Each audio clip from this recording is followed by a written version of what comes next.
Well, besides your site rentals, you're going to need to consider your stuff like your permit cost, police, fire, catering, parking, payoffs, security,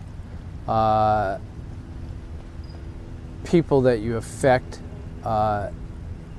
around you, just a few.